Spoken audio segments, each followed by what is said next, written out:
Hi everyone, this is Bernard Bertrand, Lumix Ambassador. Today I'm going to talk about the brand new Lumix 85mm 1.8. I have been using it to shoot those still images.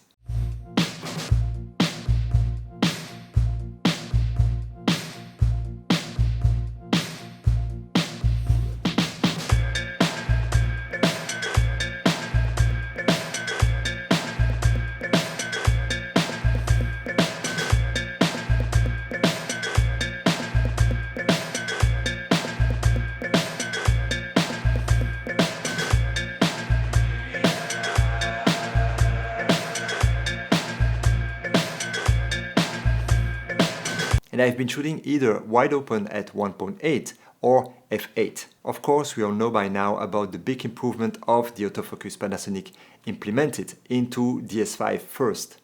And of course, the IF improvement will come also on every Lumix S cameras. This is one of the many big improvements that will also come to all the Lumix S cameras with the firmwares that have been announced. So I did shot all those still images on face detection, of course, and it works extremely well. And when it's locked on, it is sharp, razor sharp. And I did shot with the 85mm on both the S5 and S1R. And I also did a video shot with the 85mm. I could not resist to test it on a tight close-up.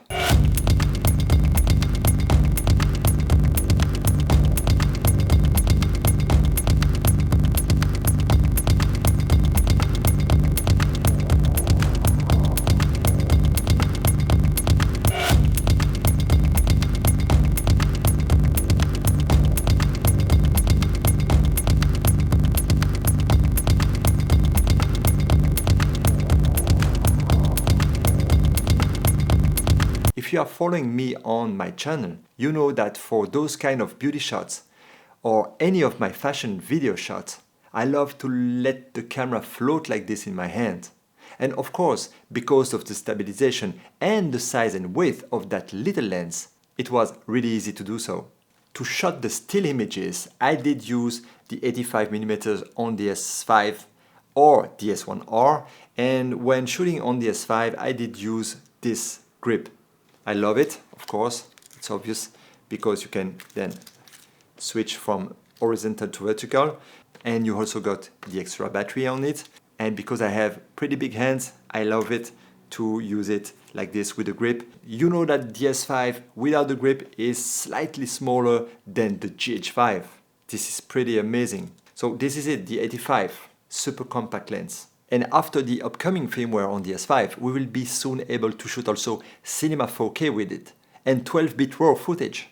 This is really crazy. And in terms of light, my setup for the still images was pretty easy. I was using a big softbox. And to shoot the video beauty shots, I did use the Dedoligt light stream system.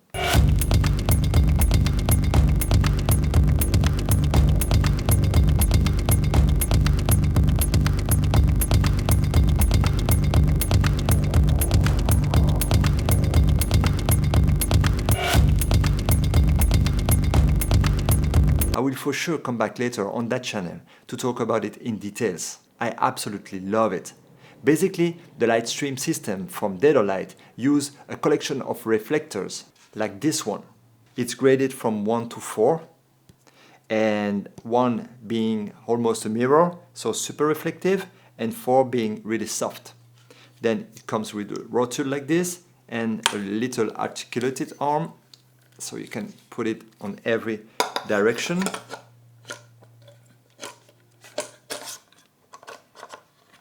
Then you fix it like this, you put it on a stand, and then you can play it with it. This is the reflection of my Ninja 5 right there. Those boards are coming in different sizes, of course. And the idea is to shape the light from the light source using only those reflectors. And when you're going to put this on a stand somewhere, you'll be able to play with the orientation of it. And this will dim up or down your light, the quantity of the light that affects your subject. And the reason why I love it is try to put a 4.5 HMI or even a LED light on a ceiling of a room or on a room corner. And this is tiny, super slim and light. You can then put this anywhere you want and hit it from a more convenient places in the room. But there is so many to talk about. when it comes from the light stream from Dedoligt. So I will make sure to come back soon with more details and explanations, and of course some behind the scenes. What I also absolutely love with the S1, S1H or S5, it's obviously their low light capabilities. Like on those beauty shots I did, I don't have to hit my model face with 10,000 watts of light like we used to do before. For those images, I did shape the light using some D4 and D9 LED light from Dedoligt, using the light stream system.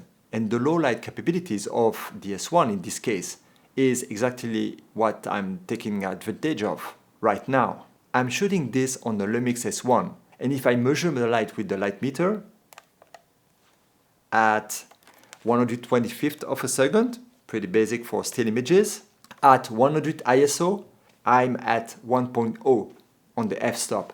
I'm shooting f4 on the S1 using the 24 to 105 mm that I really love, has a zoom lens. I'm at 4000 ISO and of course no noise at all.